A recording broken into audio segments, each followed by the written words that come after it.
Do you ever feel like the platform algorithms are ruling you, like they're ruling your life?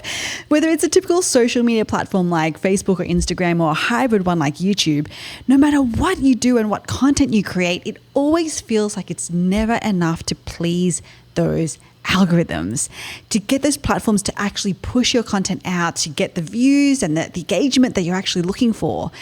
Well, a few weeks ago, I caught up with Roberto Blake and we had a pretty deep discussion about what he found was working for him on YouTube right now and the algorithmic less strategy that he's been implementing as we speak. And I remember saying, OMG, we have to stop the conversation and get you in the recording room because everyone who is creating content, especially on YouTube, they need to hear this. And so that is exactly what this episode is about. It's about actually having an algorithmic free strategy. It's about the 4 factors, what Roberto calls the 4 S's, that no matter what the algorithms or the platforms might think of you, these 4 S's will ensure that people will see your content, that you will get discovered. So are you ready to dive into what these 4 factors are? My name is Deidre Shen, the CEO and co-founder of Capture, and this is Win the Content Game.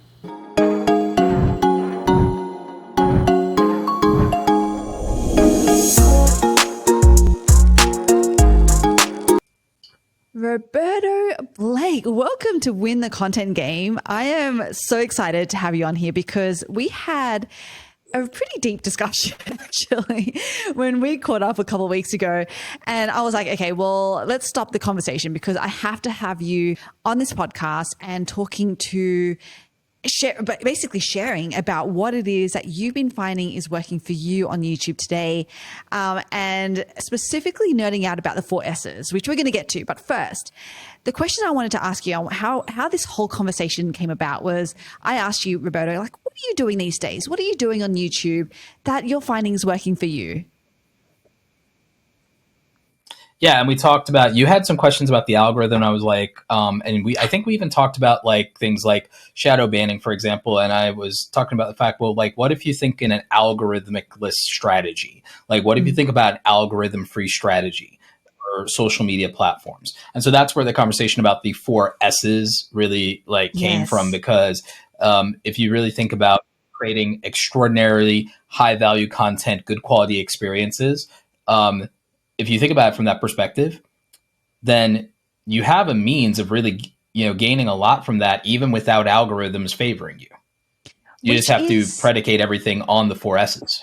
Yeah, which is, okay, so this is, and as you were going through it when we had our conversation, it was literally like, oh my gosh, this is so, so true. And the great thing about this is, to your point about like, how do we, so many times when on any social media platform, it kind of feels like the algorithm is like ruling us.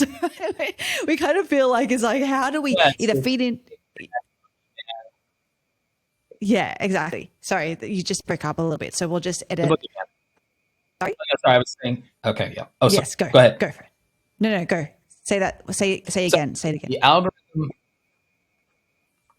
The algorithm for people becomes this like big, bad boogeyman. It's the thing lurking and going bump in the night. Yes, it's exactly right. That's exactly right. So this is what we want to do. We want to kind of like, make sure that we're opening those cupboards. We're looking under the bed, that like we're flushing out the boogeyman, because we can actually operate and we can actually market and do content marketing and win the content game without having to be scared of the algorithm. And what you talked about with the 4 S's is how we're doing that. So let's get into it. And I know that you were saying specifically, because you're a YouTube guy, Roberto, like if anyone does not know you, definitely go check Roberto's channel out, because he has done, you're an OG on YouTube. I would say that, right? Like, how long have you been on YouTube for?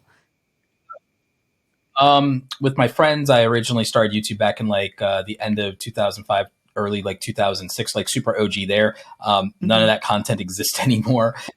Then I've been on the platform on my main channel now since 2009, but I didn't really do anything and take it seriously until 2013, which still is well over a decade of like active doing content, over 1,600 videos. So it's been a lot. You've been around. This is not your first rodeo. Let's just say that on YouTube. Okay, so I want I want to talk about this. How do we start to break away from the shackles of the algorithm? So let's dive into it. The four S's. And can you just preface it with like, this is kind of how what experimentation you've done and the experience and how you've actually figured out that this stuff is just holds true. Well, I mean, for one thing, with me, the reason that I understand why I know is one, I have an unfair advantage. I came from a background of web hosting and SEO and web design. And so I understand how platforms, systems, and things work. I also was Google AdWords certified. Google bought YouTube after like YouTube existing for about 16 months. YouTube was founded in February 2005. Google acquired it in November 2006. So again, if you understand things from Google's perspective, then that feeds into your understanding of YouTube. And I had a job for a living where my job was to get onto the first page of Google. And I still actually do a lot of SEO and stuff today. I mean, if you even look up in Google, how many YouTube channels have 1 million subscribers, how many YouTube channels have 10 million subscribers, I'm the first ranked search on that with my Business Awesome Creator Academy. That blog, I rank for those things. So, number one in Google for a lot of that, first page. So when you understand those type of things, it gives you an advantage in YouTube. And the four S's is actually just really practicality and common sense. I'll give you a primary example. Unless you're outrightly truly being shadow banned or your content is being deleted or suppressed, if you make something that is specifically searchable, the algorithm can't really hurt you, can it? Like if someone is searching for a very specific thing and you are making exactly that thing, very hard that you aren't going to come up at some point. So you have a source of traffic when it comes to search.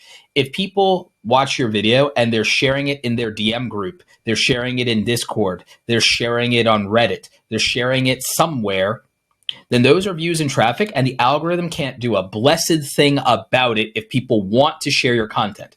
So if you build content and it can be searchable on specific things, I'm not guaranteeing you viral views. This is the problem, is that people say, well, if it's not getting me 1 million views, I don't care about it. No, this is real. It's like something is better than nothing. So if we think in an algorithmless world, when you wanted to find something back in the day before we were all on For You pages and algorithms, what we were doing, we were searching in directories. We were searching on the online yellow pages. We were searching forums online. Before social media, we had forums and digital bulletin boards, and we would search for specific things. We'd also share specific things, and that all still holds true today. So search and share. Here's another thing. If something you did is so good that it gets the attention of someone with a following because they enjoy it, because the thing you did was too good and it resonated with that person who has a big platform can shout you out. Algorithm can't do a bloody thing about it. And so that's another one. And then, so you have the ability to be searchable. You have the ability for people to share your content. You have the ability to get these shout outs. And then, sorry, I'm spacing on the last one now. Oh no. Quick second. I think I have it. It's like where you organically talk No, about it. I think as I had it. Yes. Yeah, I know. Hang on. Give me 1 second. I always talk about it in that, like, give me 1 second. Mm-hmm. Why was like it was in my head. I literally just spaced out on it. It's like, I don't know why my brain would do that to me. It's always search. It's always search, shares, shout outs, and then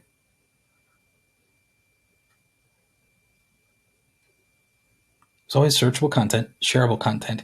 It was shout outs. And then it was, why did I space on that? Just give me 1 quick second. I'm so sorry. Yeah. Because we're going to edit this part. So it's like, Yeah. Well,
why would my brain do that to me?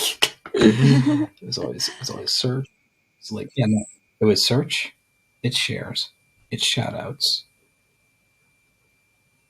Yeah, because it's like they can always search for you. They can always share your content. They can always shout you out. Schedule. Thank you. Brain. Thank you. My brain finally caught it. Sorry about that. Yes. No Yeah. worries. Just pick up from there, basically, because, just pick up from, I think you were going to ask a rhetorical question on the schedule side of it. Yeah. And then here's another one. If people know who you are and you always say show up, same bat time, same bat channel, you're scheduled in your time slot, and they always know, oh, it's 5:30. You're posting the video today. It's Monday. It's 5:30. So whether it's the same day or it's every day, then all of a sudden, oh, I know there's a new video. I'm just going to go to this person's channel, or I'm going to search their name and I'm going to find it because it's scheduled, because it's like, hey, it's 5:30. They're on. And that's that. So you have, shout outs, you have search, you have shares, and you have your schedule. So you can have that time slot. You can own that. So those are your 4 S's. And the thing is, the algorithm can't really do anything about that. They have to literally shadow ban you, or they have to literally delete your content. That's it. And so when you think about it from that perspective, what's really holding you back? You just have to make quality content that makes you a scheduled destination. It's like, if you're posting, I'm there. So that's a scheduled thing, destination channel. Then the other thing is, it's like, hey, make something that's so good that people with a platform will want to shout you out. Make something so good that people feel they have to share it, and make things that someone might eventually search for and care about. And if you did that, there's no way really for the boogeyman that is the algorithm to really hold you back. Now, is that necessarily the absolute, that's not going to make you go viral, but that's a guaranteed threshold of some traffic to your content. Okay, let's talk a little So bit it's about things you have some control over. Yeah, which I like, because this is the thing. It's like too many times, whichever social media platform we're on, we feel like we don't have control. And I think this is a great thing about what you're saying is, let's acknowledge that this is stuff that's not going to immediately catapult us into being the topmost viewed channel, let's say on a YouTube. But as you said, this is going to get us some traffic, and some traffic, let's be honest, is better than no traffic. So at a very minimum, we should be really covering these 4 S's. All right, I want to go into specifically, probably into a couple of them, more so about how you like to think about it. So I feel like search and schedule, most people by and large kind of know what that is. So I really want to pick your brain a little bit about the shares part, the share and the shout out part. And how do you think about it when you're creating content, or when you're like concepting up what it is that you're going to be talking about, maybe who you bring in, how all of that, like, can you share with us how it is that you try to boost these couple of S's as much as possible? Sure. So for me, the way I do YouTube content wouldn't necessarily be suited to this all of, beyond schedule and search. That's the thing that's suited to my YouTube content, because, I'm a consultant, I'm a coach. So my stuff is very educational. I'm not dabbling in the viral videos. I'm not trying to go viral. I'm not trying to get mega views. I'm a utility channel. However, I'll tell you how you do this, because I actually, my clients, this works for my clients. And then number 2, this works in other platforms like X.com, formerly Twitter. This actually works there. And that's why I'm almost at 100,000 followers in Twitter, which almost nobody is at 100,000. I do it without rage farming and without, clickbaiting. But the way that you approach this is, what works for me is in X, for example. I create things that are so incredibly valuable sometimes that people absolutely have to share them, bookmark them, retweet them. And the thing is, I actually get shout outs in news media publications from X all the time, which is that shout out portion of it. And that helps me out quite a bit. And so the thing is, you want to be in a position, it's not just because I have a big follower count, it's because sometimes I will do things that are so too good to ignore. And that's how I get 2,000 bookmarks on a tweet. If I can get 2,000 bookmarks on a tweet, that's people bookmarking and then subsequently sharing this thing and then running up the engagement. And so You can do that in other ways, though. You could do this on YouTube as well. There are people who make videos specifically for the purpose of other people reacting to their video. And so that then means that if you make videos that you know that somebody could react to, that is a larger channel that could platform your video, that's ideal. So videos that you know will get a reaction, will get a response from people who do that, who their content is to make content about other people's content. You can reverse engineer that and say, I'm going to put myself in a position so that a big reaction channel like Asmongold, for example, he is a YouTube and Twitch reactor and React streamer, and he also cuts up videos, and his stuff gets hundreds of thousands to millions of views when he reacts to it. You could make something that you know, based on what he's reacted to in the past, that he absolutely would react to, and kind of put yourself in that position. You could also have your fans share your content and try to get you platformed by a reaction channel and say, hey, engage in your comment section and be like, hey guys, I really want so-and-so to see this. I want them to react to it. And your audience will do that. This happened even, for example, for a friend of mine who used to be a very small creator. She's almost at 1 million subscribers now. She got to about 100,000 overnight because Casey Neistat shouted her out. Her name is Sarah Dici. She is a tech creator. At the time, she was doing a combination of tech, vlogging, and also doing a docuseries called Creative Spaces TV. She wanted more attention for this stuff. She made a parody video of how to vlog like Casey Neistat. That was a tongue-in-cheek parody of him, but she actually executed it extremely well as a young filmmaker and showed that she actually could replicate a lot of the signature things that felt like a Casey Neistat video. He reacted to her video, shouted her out, blew her up. She basically went from having 4,000 subscribers to 100,000 subscribers in like 2 months. Wow. Okay. All right. So I know that a lot of people... sharing something, and that's your community sharing something. That's an example. Yeah, that's awesome. So everyone who's listening to this is an entrepreneur in some way. So they most likely are a coach, consultant, a service provider. And so probably a lot like you, have probably more of a utility channel. And so I want to talk about this concept of value, because I know that even in our conversations, this word just came up time and time again. Like you were talking about these 3-hour lives that you do, which, by the way, man, that's like, it's got to be a few bathroom breaks in there for sure. But you always talk so passionately about, I just want to show up and I just want to give value. And you said the same thing about, what you post on X, and that's how you get yourself shared. So now we all have different thresholds of what value means. And this is kind of what I wanted to get your thoughts on. What does value mean and actually look like? How do you, how deep, how do I ask this question? Is it a very specific thing? How specific do you go into knowing that it is, that what you're talking about is actually of value? Because I think a lot of times, even I go through this struggle where I'm like, I feel like I'm giving value, but then it ends up not really hitting, because I think, and I look back in hindsight and I'm like, oh, I think it was too general or whatever it was. So how do you go, oh, okay, I know that I'm giving value? You have to really consider what value is from the perspective. I mean, this is a tremendous question. This is a great question.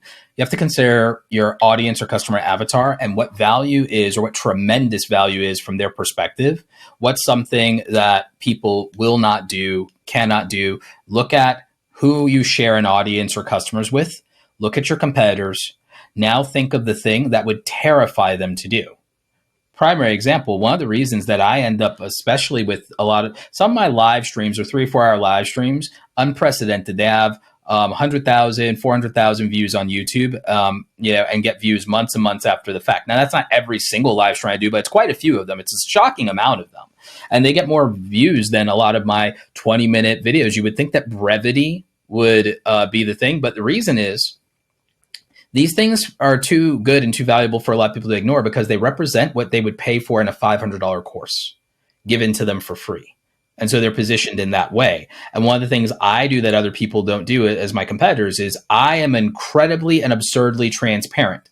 I was one of the first YouTube creators like me to start showing my real ad revenue in real time in my YouTube dashboard and exposing all of my own data, all of my own. Here's my full analytics dashboard up, and I'm not covering up or hiding my ad revenue. Here's exactly how much money I make in advertising. And then I'd open up other dashboards. Here's exactly how much money I'm making in affiliate marketing. Hey, without breaking NDA, here's all of the money combined on sponsors. So I'm not breaking NDA by showing you individual sponsor paychecks. Here's all of it. Here's how much. So for me, it was transparency, and it was my revenue reports. That was one aspect of it. It was also my analytics. So transparency to an absurd degree, extreme radical candor and transparency could be something that is incredibly valuable, because I'll tell you one way we define value.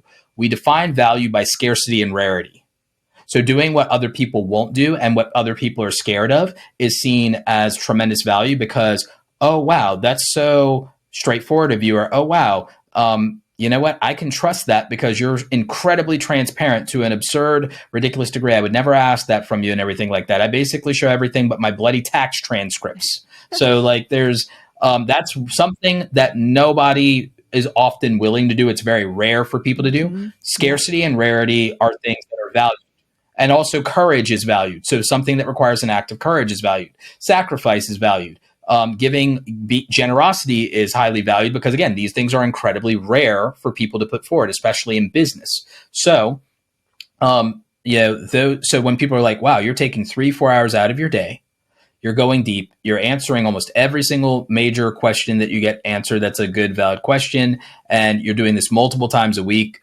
This is incredible in terms of just how much of a commitment is being made. So people are like, okay, like who else is committing, 10, 12 hours a week, just straight up live to this? Yeah, behind the scenes is one thing, but live, and is with us and is spending that time with us and is giving us that kind of access. So it's been incredible. And then for me, for anyone who's a coach or consultant out there, that sort of thing gives people who could otherwise be on the fence with you a glimmer and a taste of how you will commit and treat them. And they already have a way to get value from you very quickly, live in real time, that is specific and meaningful to them, or they're seeing you do it in a specific and meaningful way to other people. That builds confidence and trust that leads to a transaction. Wow. Okay. It brings this to mind. I was actually recently talking to a friend, and she's a consultant, and she was actually saying that she's struggling right now to actually convert. She's getting on sales calls and stuff, but just struggling to convert. And she was like, even sharing it with me, it was a one-on-one, just a personal conversation that we were having. And she was even saying, this is kind of scary, Deidre, even sharing it with you, because as a consultant or as a coach, you feel like you have to project a certain level of, call it success or whatever that is. So what do you say to people who believe what it is what you're saying here, Roberto, but they're like, oh man, but I'm not at that level. Like I can't open up a dashboard and show that I'm earning XYZ in revenue yet, and all this. Like I feel like I need to get to a certain level. Sorry. So here's the thing.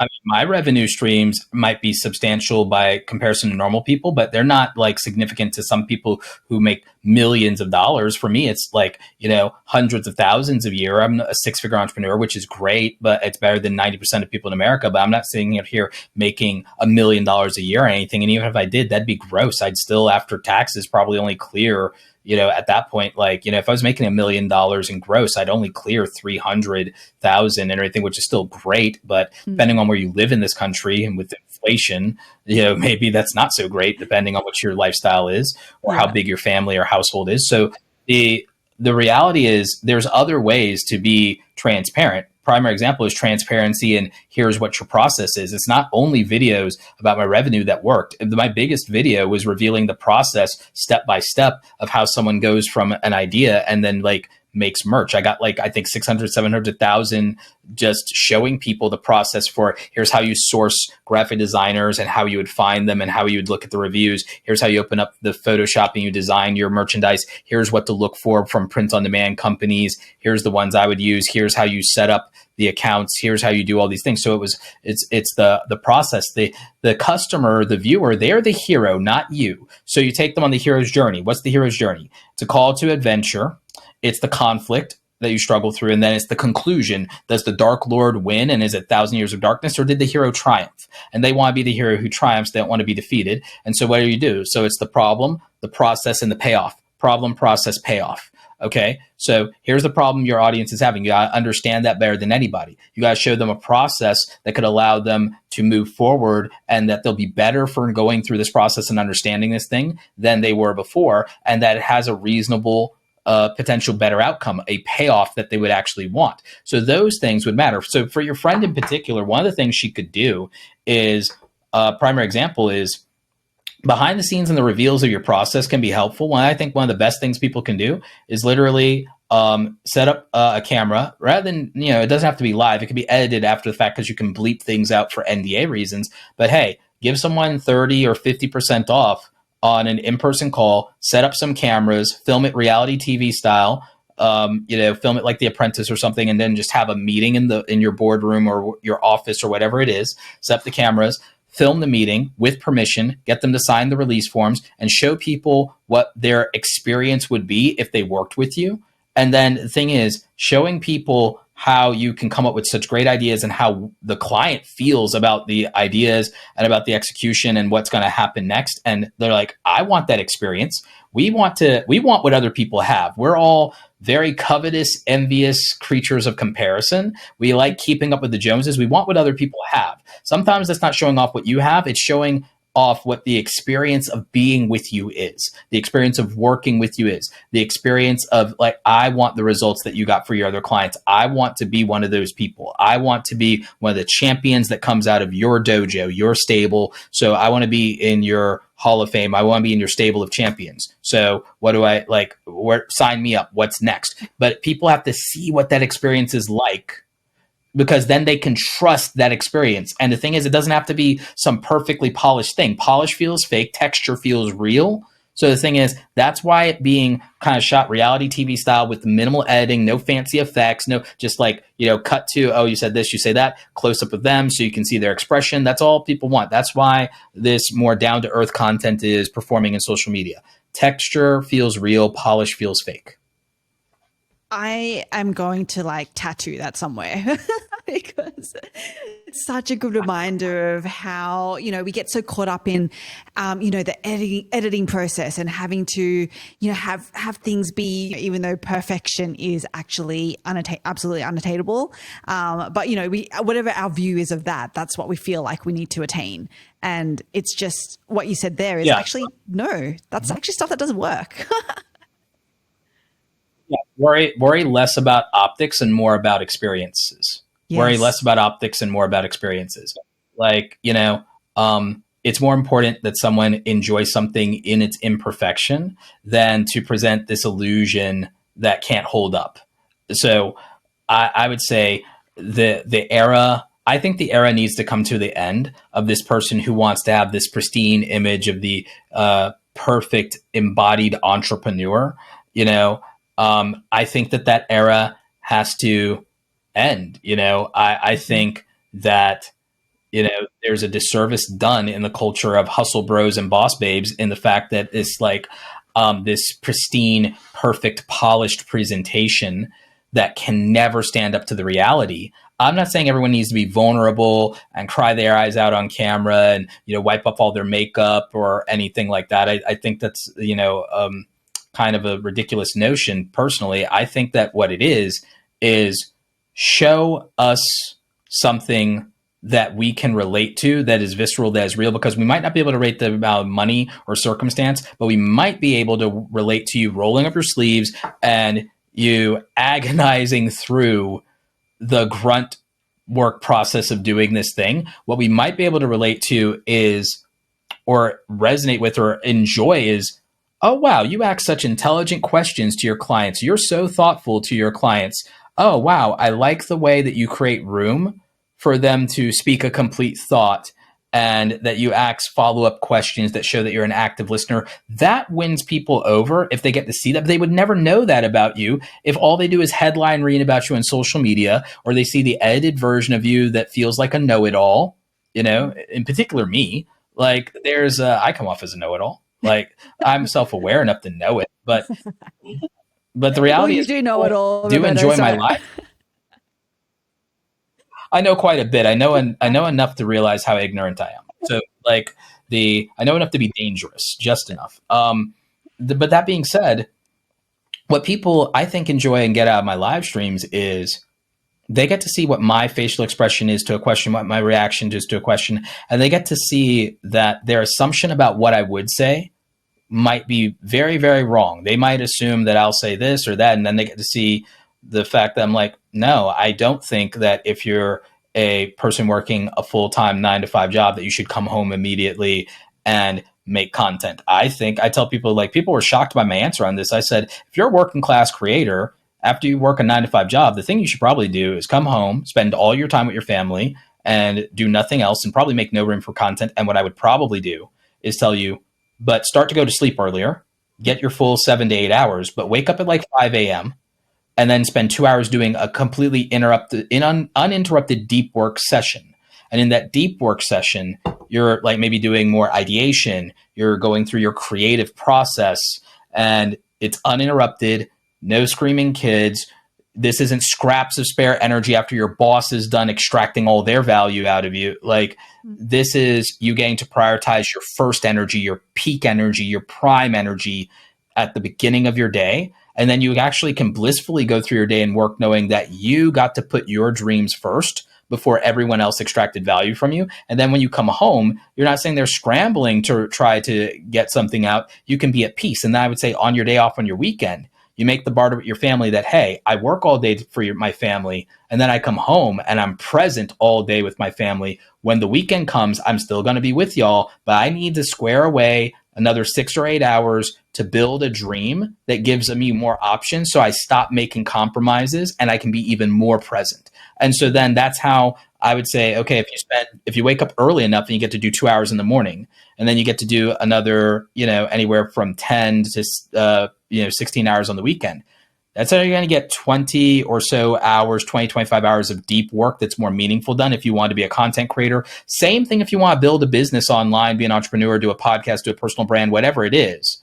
That's how I would do it without hurting your family and also without hurting the job that puts food on your table. And everyone was shocked that this is my answer and how reasonable and thoughtful it is to the lived experience of somebody who works all day and saying, that makes sense. And you're right. I would be better just waking up energy early with my prime energy than trying to run on fumes and be exhausted after already hustling all day. And you're really not asking that much of me. And you're not asking. And it's like, yeah, I could still on the weekend sleep for 8 hours. I could do family time for like 4 or 6 hours because people are still going to want to go out and play with their friends or go do this or do that. And yeah, I could find some more time for my dream. You'd have to give up Netflix and your other hobbies, but you could do it. wow. Okay. This is, I mean, Roberto, I laugh about you being a know-it-all. Well, we laugh together, but you do have a lot of lived experiences. And what I really like about, I hope everyone's kind of following the thread here a little bit, because I know we've kind of gone, in different places, but we started with the 4 S's, which was like really how to not be held hostage by the algorithms. And really the 4 S's in my mind it all comes down to this question of value, or to this notion of value, which is really why I wanted to get into that with you specifically, Roberto, because, if you're giving value, it's going to be shared. If you're giving value, you're going to get shouted out. If you're giving value, people are going to want to tune in on the same day of the same week at the same time, whatever the schedule is. And if you're actually... Sorry? That broke up a little bit. And they'll search you out. Exactly. Yeah, and they'll search too. They'll see. Yes. For sure. And so that's why I'm like, I thought that we were going to just like really talk about the 4 S's, but it's actually, this is the root of it all, is how do you just get to that point of, and how you outlined thinking about giving value, like the transparency and the candor and the texture and, just being like, that is, I think, I can't say that it's nothing. I don't mean like it's nothing earth shattering by in terms of like No, you kind of intuitively know this stuff, right? Like, I think as humans, we all intuitively know this stuff. But I love the way that you frame it, Roberto, because like you're actually giving us permission to be like, no, this is, if we could just lean into this, this is how we can actually truly have the social media, whatever platform that we're on, actually work for us. Less is more. It is so more. See, we live in a world with the illusion that infinite options are better. If you had, and I think I had this conversation with you over dinner, is that if you have infinite options, but let's say it's 1,000 options, but only 20 of them are good. I didn't do you any favors by giving you 1,000 options and only 20 of them are good. The rest are suboptimal and quite a few of them might kill you. I did not do you any favors. But, if I only gave you 5 choices and 2 of them are great, 2 of them are really bad, and 1 of them you're no better off or worse off, like you have a really good chance of a good outcome if I limit it down to some simple options or choices. There, 3 to 5 is usually the optimal amount of choices before we get overwhelmed and before it's impossible to make choices. One of the reasons everyone who's struggling with a lack of discipline, everyone who's struggling with procrastination, everyone who's feeling demotivated, you know what the truth is? You're probably just exhausted because you have infinite choices and now you don't know what the hell to do. So the thing is, if your focus can be limited, you can have absolute clarity, and now you can be decisive and you can feel confident because you know that you're also limiting options to things to where even if something is bad, it's something that is controllable. So even if something's not ideal, it's not a death sentence if it's something that still has measures of control and decisions that you can make. That's also one of the reasons that my strategies don't revolve around chasing viral videos. They come down to conditioning reasonable outcomes that we can build upon and that we can scale. We make things that are systematic. We make things that have some structure and some boundaries to them. Just like I was talking about the structure and boundaries you can set in your work-life balance between, and here's how I'm going to do things, and here's why I'm going to schedule this way, and here are the boundaries that I'm going to negotiate with my family. Here are the boundaries I'm going to set with my job and my work. And so you can look at your priorities because you can look to what you value and then assert some control over that. And so that's one of the keys is you want control, and you definitely want clarity, and you definitely want to put yourself in a position to be consistent. Mm-hmm. Oh my gosh. Okay, Roberto, I could literally talk to you all day, all night, which is why it's not surprising you do 3 to 4 hour live streams. But I am mindful of time. So can you talk to us a little bit about the work that you do and how people can find you, follow you, find out more about what it is that you do if they want to connect with you? Sure. I mean, I help content creators who want to go full time, and this includes creative entrepreneurs. You might be somebody who's like me. You're a business owner who happens to be on social media. A lot of people make the mistake of feeling like, okay, everything you do is for the sake of social media. No, take people off your platform, grow your email list, take people off your platform, do a transaction with them, sell your products and services. That's what I'm about. Social media tools are a means to an end. It was the same thing when I worked in web hosting. When I worked in web hosting, I was Google AdWords certified. So I was buying ads and doing direct search engine marketing. I was doing writing press releases. I was doing email marketing and newsletters. It's the same thing. I look at social media platforms as basically free web hosting with an ad marketplace built in, and some social components from the good old days of chat rooms and billboards layered on top of there. So very, a hybrid, tribrid type system there. So from my OG internet perspective of doing this since the 90s, from that perspective, for me, I look at these things, I look at them as like stripping them down and not romanticizing them nearly as much. And I'm like, okay, the YouTube traffic. I mean, when I was first starting, my intro to YouTube was, hey, everybody, this is Roberto Blake from robertoblake.com, helping you create some blasts. I literally said and shouted out my own website at the beginning of every YouTube video back in the day. That was my intro. Now, if you want to work with me and find me, you can find me at awesomecreatoracademy.com. robertoblake.com is my personal website, and you can get onto the newsletter. You can also find my book there that I published, Amazon bestseller. Book's called Create Something Awesome, How Creators Are Profiting from Their Passion in the Creator Economy. Get it now at robertoblake.com/go/book. See, Like right there, it's like, drive traffic to the thing that you want to sell. So I live by example here, right? But the goal is you should be looking at these social media platforms to drive sales to your service or your product. I mean, I'll even give you room to ask a few questions at the end. I've got a little bit more time for you. I don't have anything scheduled until 6.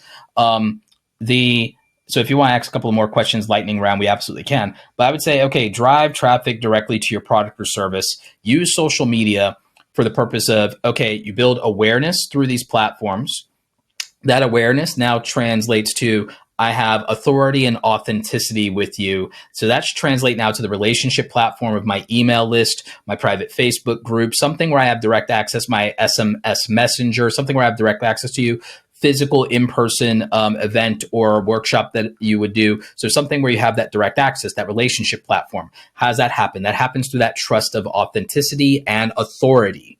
I'm good at what I do. All right, you're aware of this thing, or you're aware of me. So awareness, use social media platforms for awareness. Use it to then build authenticity and authority with people. That's that trust factor. Now we're going to take that and it's going to become an action. And that action is ideally a transaction. It's a sale. It is something where we move forward now. So that is going to be about what you have to offer. What you offer will be of value to those people. You've proven its value because, hey, the things that they care about, you leveraged what they already value for awareness.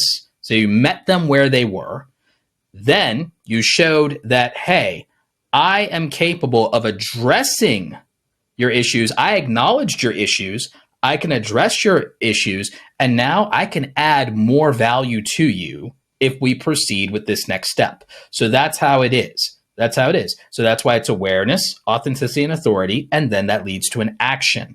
And that's how we go through it. And that's because, again, the customer, the audience, they're the hero, not you. You're the guide. You're the mentor. You're the wise wizard. You're Gandalf. You're taking them, from, hey, we got to go take the one ring up to the fires of Mount Mordor, and we've got to defeat the Dark Lord, or it's curtains, it's over. So it's that in the call to adventure, we go through the conflict, we struggle together, and then we get to the conclusion. And hopefully it's a good conclusion and it's a better place than when we started. So that means that, hey, here's your problem, here's the process, here's the payoff that we wanted. And you have to be the person who can provide that. And that's what providing tremendous value actually looks like for your audience of coaches, entrepreneurs, service providers, business people. So you have to deeply understand and care about the people you serve to accomplish this. It does not work any other way. You have to be invested. No deposit, no return. Okay, so who got super excited about what Roberto shared with us on this episode? Let's take our power and control back from those dreaded algorithms and actually focus on the things that we can control, the 4 S's that Roberto outlined in this episode. I cannot wait to start doing this with you. My name is Deidre Shen, and as always, stay intelligently lazy.